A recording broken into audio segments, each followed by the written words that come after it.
Boa noite a todos. Sempre uma alegria estar aqui, fazer essas trocas com vocês, que eu tanto aprendo, né? Às vezes parecendo que eu ensino, eu mais aprendo do que ensino. E, aliás, é sobre isso nós vamos falar também hoje.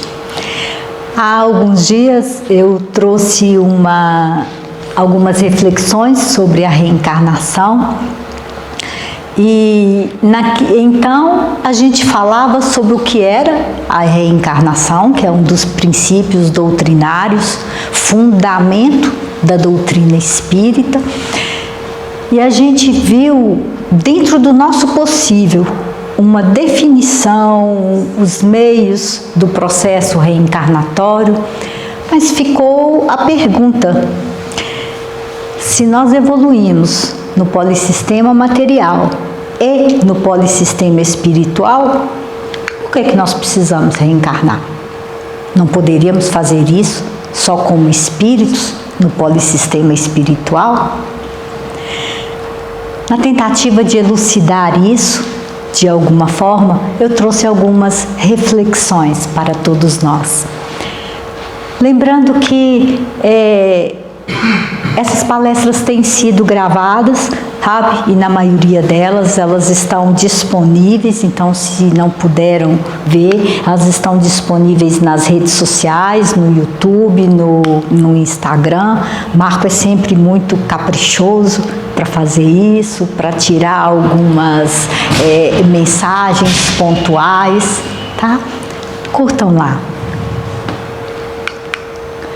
Bem, essa é uma pergunta nossa na Casa Espírita, mas não é só nossa, né? Mafalda e Felipe, numa conversa, ela pergunta para ele: alguma vez você já se perguntou para que a gente está nesse mundo? Que Felipe, que não tem um pouco de preguiça de pensar, embora ele viva numa crise de consciência por isso, né? Ele responde: nunca, mas estou me perguntando agora. Para que a gente está nesse mundo? Aliás, eu também vou responder agora mesmo. Eu sei lá para que a gente está nesse mundo. E quanto mais depressa a gente se livrar desse tipo de problema, melhor. É a conclusão a que ele chega. E problema é exatamente dessa forma que a gente tem tratado a reencarnação. Como um peso, como uma nuvem, como algo obscuro, cheio de culpa, resgate, retomada. Será que é um castigo reencarnar? Será que é um pagamento de dívida, punição, pagamento de erros por causa dos nossos erros? Há sempre uma postura extremamente negativa que contorna o conceito da reencarnação. Mas será que é isso mesmo? O que está acontecendo, na verdade, quando a gente dá esse tom à reencarnação, é o que chamamos de uma inversão da seta do processo reencarnatório. Que coisa estranha essa, inversão da seta do processo encarnatório. É como se eu dirigisse olhando para trás, sabe? Eu reencarnei, sabe? Com um propósito, mas eu continuo olhando para a minha última encarnação. Eu continuo olhando para o passado. Que sentido faz isso?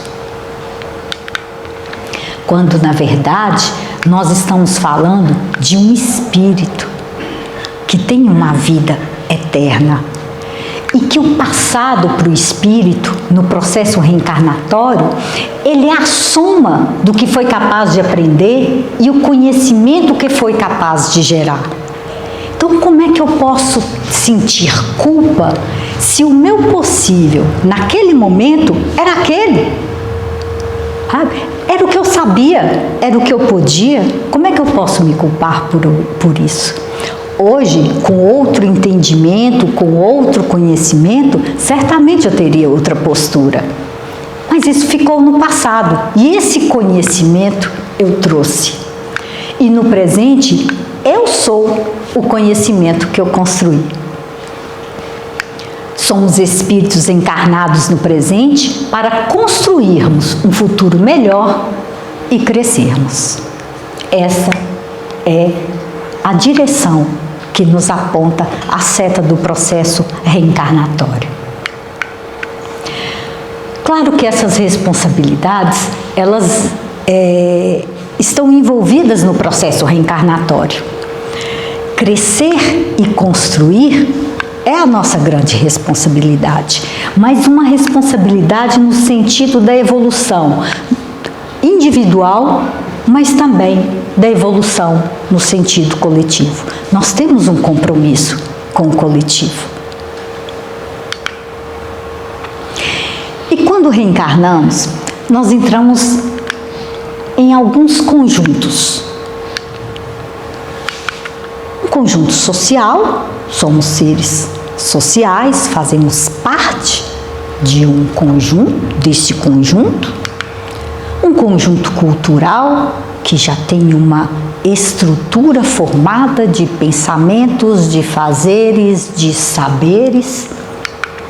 E também um conjunto moral, que é a média do que nós somos, a soma da média do que nós somos, pensamos, sentimos, falamos, fazemos. E que tudo isso cria uma mentalidade. E o que é isso? É esse conjunto de opiniões, de ideias, de crenças que caracterizam um indivíduo ou um grupo. A gente falou da vez passada que o nosso encarne em determinado lugar não é aleatório. Nós encarnamos buscando essa mentalidade que vai nos propiciar de alguma forma. E quando nós entramos nessa mentalidade, nós recebemos um influxo dessa cultura, desse conjunto social e de toda essa mentalidade num sentido bastante amplo. E esse influxo me influencia, mas eu também, numa postura ativa, influencio esse influxo. Então, voltando à pergunta, por que reencarnamos? Por que tomamos esse trem? Bem mineiramente falando, né? Para crescer e contribuir, em síntese. Nossa função aqui é fazer com que a mentalidade em que entramos melhore. Reencarnamos para gerar uma nova mentalidade, para transformar a mentalidade em que entramos, através de novas ideias, de uma nova postura, de novas ações. Reencarnamos buscando o novo, reencarnamos para buscar esse novo de uma forma individual, mas também de uma forma coletiva. E reencarnamos num contexto de espaço e tempo, onde nós vamos buscar, onde nós identificamos que são possíveis novas experiências, um novo conhecimento e novas possibilidades. Nesse contexto de espaço e tempo, com o que eu reconheço, eu me movimento. E quando eu me movimento, eu reciclo o que eu já sei, eu reciclo o conhecimento que eu já trouxe, eu ressignifico ele e assim eu cresço. Nosso querido amigo lá da SBE de Curitiba, Éder Puchalski, nos fez a gentileza de fazer uma divisão didática nesse processo, que eu peço a ele a permissão para tomar isso emprestado. E ele fala que a reencarnação, que no processo reencarnatório estão envolvidos 3 movimentos. O primeiro deles é aprender.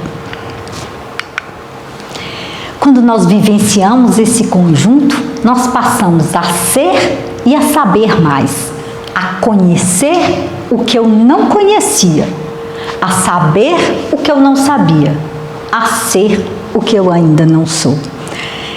Então, esses limites do meu conhecimento, esses limites do meu eu sou, se ampliam através dos aprendizados que eu faço na Terra. Mas se eu aprendo, eu também ensino. Porque o que eu sei tem uma utilidade. Aquilo não pode servir só para mim. O que eu sou tem uma função. Ao mesmo tempo em que eu vou aprendendo o que eu não sei e o que eu não sou, eu vou ensinando aquilo que eu já sei e aquilo que eu já sou.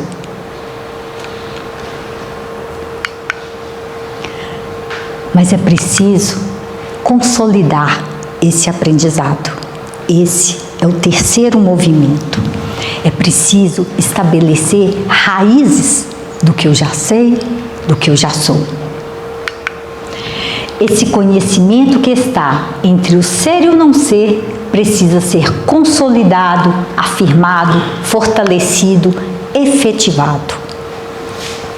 No conjunto em que me insiro, surgirão situações e pessoas que colocarão em teste meus aprendizados. Então, se eu sou uma pessoa impulsiva, se eu sou uma pessoa que não tem impaciente com as coisas, com o tempo, eu preciso aprender a ter paciência. Mas a paciência vai me chegar não de bandeja. A paciência vai me chegar sob a forma de situações e pessoas que me colocarão em xeque. Eu vivenciarei isso várias vezes até que eu aprenda. E quando eu aprender, isso será para mim tão natural que eu nem perceberei mais, porque esse conhecimento foi consolidado. Todos nós, todos os dias, vivenciamos esses três movimentos. Aprendemos, ensinamos, consolidamos. Ao fazer os estudos para trazer este assunto aqui, eu precisei estudar. Eu precisei aprender. Agora eu estou ensinando o que eu aprendi, mas eu preciso também nós juntos consolidarmos esse aprendizado, cada um a seu modo, cada um estruturando isso dentro do seu possível, dentro das suas vivências, dentro do seu conhecimento. Por isso vai ser diferente para cada um. E além dos três movimentos de aprender, ensinar e consolidar, Éder dividiu em três as condições em que isso se dá. E a primeira delas é a diversidade. A primeira e a mais importante delas é a diversidade. Só é possível que eu aprenda o que eu não sei porque o outro é diferente do que eu sou. Sem diversidade não há crescimento. Só há possibilidade do novo, portanto, do crescimento de todos na diversidade, que é, em essência, o fundamento do processo reencarnatório. Eu vou repetir isso. A diversidade é o fundamento do processo reencarnatório. Nós estamos aqui para uma imersão na diversidade. E só assim funciona. E assim deve continuar sendo. Então, quando eu tenho que repensar, quando eu olho para meu irmão e por que ele tinha que ser tão diferente? Sim, ele tinha que ser diferente, porque diferente eu aprendo com ele. Então, se mudarmos a pergunta, sabe? O que eu tenho que aprender com as nossas diferenças? O que ele me traz nessa diversidade? Outra condição são os desafios, que nós chamamos comumente de provas. mas que também é dado um tom bastante pejorativo. Nós falamos sobre isso da vez passada. Os desafios são simplesmente uma situação que eu nunca vivenciei, uma pergunta que eu não sei responder, um problema que eu não sei resolver, uma situação nova que me causa desconforto e eu não sei como reagir a ela. É um muro para mim, é como eu vejo. Mas eu sou um espírito. E como ser inteligente e consciente, a vivência dessa situação nova é que vai me levar a buscar as respostas de que eu preciso, a buscar o conhecimento que eu não tenho. E quando eu faço isso, eu cresço. Então, nessa segunda, nós temos uma primeira condição, que é a diversidade. Temos uma segunda, que são os desafios. E temos uma terceira, que é a interdependência. A roupa que eu visto, não fui eu que fiz, não fui eu que teci. O alimento que eu ingeri hoje, que me fortaleceu, não foi feito por mim. Eu não plantei, eu não colhi. E dessa forma, no mundo material, esse nosso grau de interdependência é bastante grande. Nós dependemos dos outros, das pessoas que fazem o que eu não sei. Talvez até por isso, cada vez mais, a gente se aglomere nas cidades, né? Buscando essa diversidade, buscando essa independência, buscando essa multiplicidade de opções. Porque essa interdependência é que nos força a viver em conjunto. Mas ela não é só material. Nós dependemos da presença do outro, nós dependemos do afeto do outro. Isso ficou muito claro nesse tempo em que estivemos afastados na pandemia. Que falta que fez o abraço, o outro, o estar junto. Nós dependemos do conhecimento do outro, porque ele sabe o que eu não sei. Ele vivenciou coisas que eu ainda não vivenciei. Em síntese, essa interdependência nos faz crescer moralmente. Nos torna mais fraternos, nos torna mais pacientes, nos torna mais humildes, porque nós sabemos que o que nós temos, o outro tem. E dessa forma, nós crescemos.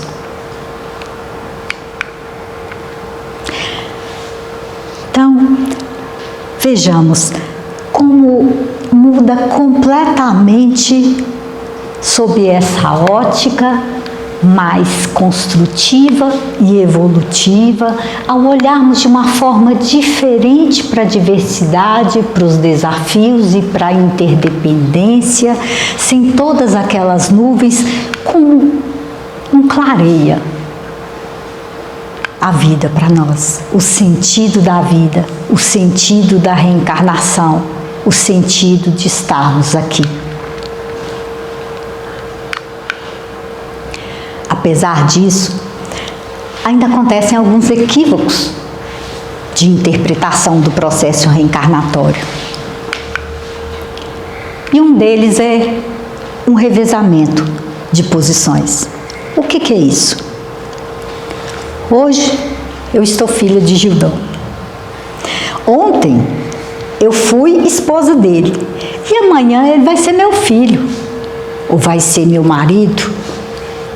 Então nós vamos trocando de posição, mas na verdade nós vamos vivenciando e conjuntamente construindo num grupo muito fechado. Que sentido faz isso na diversidade?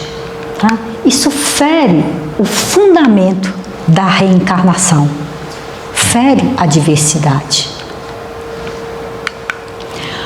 Outro equívoco é a dimensão tempo.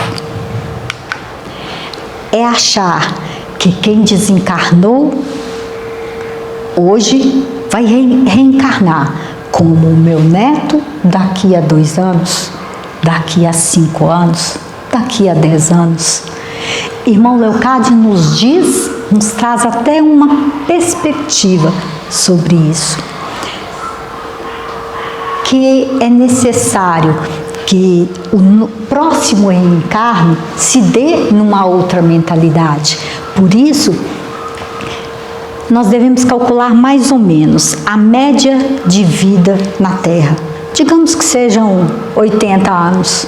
Então, esse é o tempo que é necessário para que seja renovada essa mentalidade.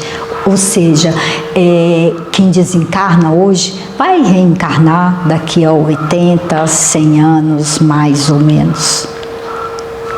Essa é uma perspectiva. Porque enquanto espíritos, nós buscamos sempre o novo. Sempre. E o novo também nos procura, porque também precisa de nós.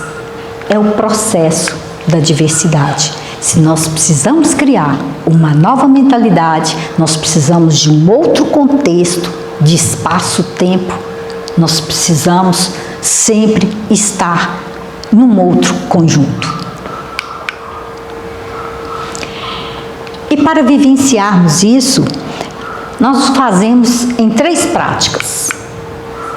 A primeira delas é a administração.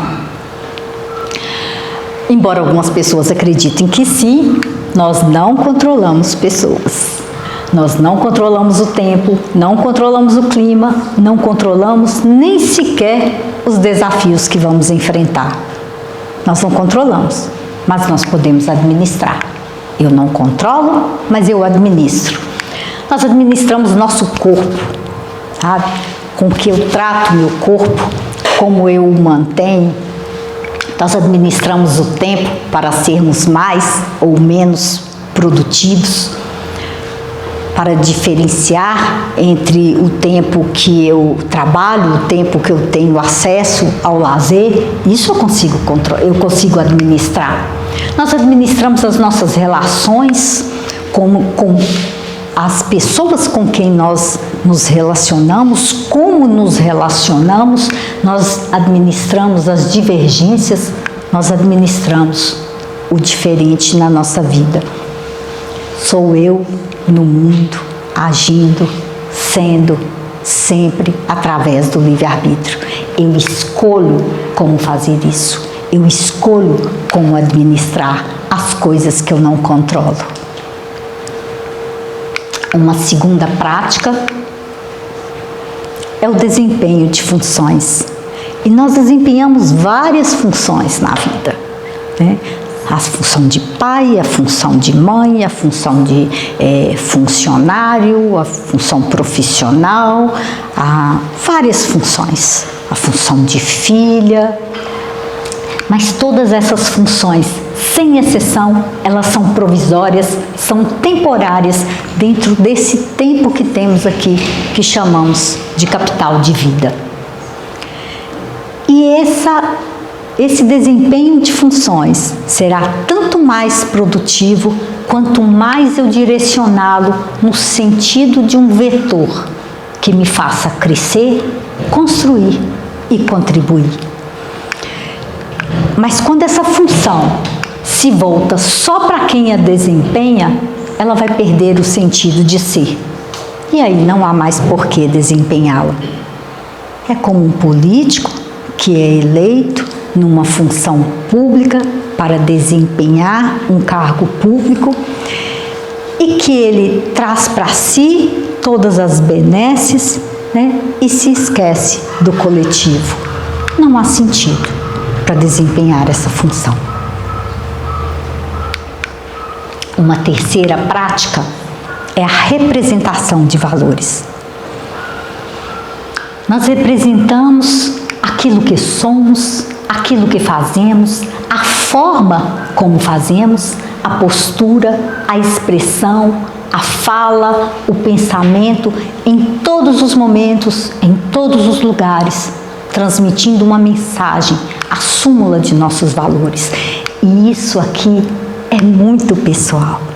Cada um Transmite essa mensagem ao seu modo, nesse conjunto de postura, de jeito de falar. Alguns mais agressivos, outros mais afetuosos, alguns mais prestativos, outros mais recatados. Mas a grande pergunta é essa: qual é a mensagem que eu estou expressando nesta encarnação? Como eu estou tratando essa mensagem? Como eu estou atenta à mensagem que eu transmito e que a gente chama tanto de exemplo? Às vezes, sem querer, nós somos exemplo para pessoas que nós nem sabemos. Olha a importância dessa mensagem.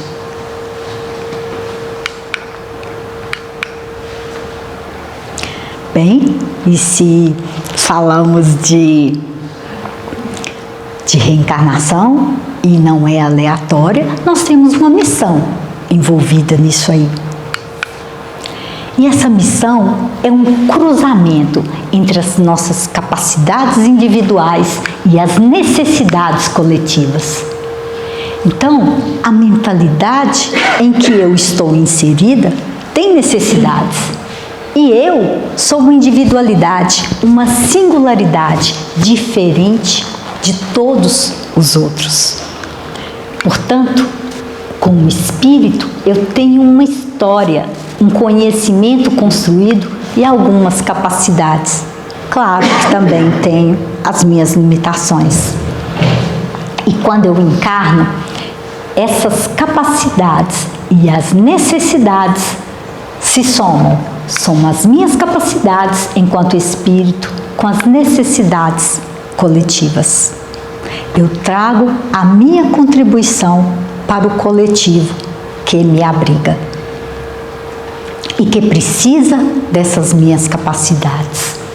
Todos os dias, em todos os lugares onde eu estiver, eu sou a minha missão. Todos os dias, em todos os lugares onde eu estiver, eu tenho algo a contribuir no grupo em que eu estou. Na mentalidade de que eu participo. E como é que eu desempenho essa missão? Todas as minhas capacidades, tudo o que eu sou, convergindo para contribuir com a construção conjunta através dessa administração, do desempenho das funções e principalmente dessa representação de valores. Assim, eu desempenho a minha função na prática, administrando, desempenhando funções e representando valores. E revendo isso todos os dias, em todas as oportunidades. Bem, nós estamos finalizando e eu espero, no mínimo, né, que vocês não se comportem como o Felipe, né, que eu os tenha sensibilizado, pelo menos, para que não vejam a reencarnação de um ponto de vista tão nebuloso, mas que vejam a reencarnação como uma oportunidade de crescimento através do contato com a diversidade, com o outro, um movimento contínuo de aprender o que eu não sei e ensinar o que eu sei. A vivência de desafios sempre me levando a crescer em conhecimento e a me superar com consciência e prática dos meus valores. Percebam, eu só posso superar a mim mesmo, portanto eu não posso nem sequer me comparar ou ser comparado com o outro, porque eu sou único. E eu só posso me comparar comigo mesmo, entendendo que eu vou superando e que eu vou evoluindo, degrau a degrau. E nessa conexão, que é uma integração complexa de múltiplas causas que geram múltiplos efeitos, o que mais preza é o exercício do livre-arbítrio de cada um. Todos nós temos a opção de decidir como fazermos isso, como vamos aproveitar essa grande oportunidade que nós temos, com muita coragem, com muita firmeza, com muito entendimento, sobretudo com muita gratidão e com muito amor por tudo isso.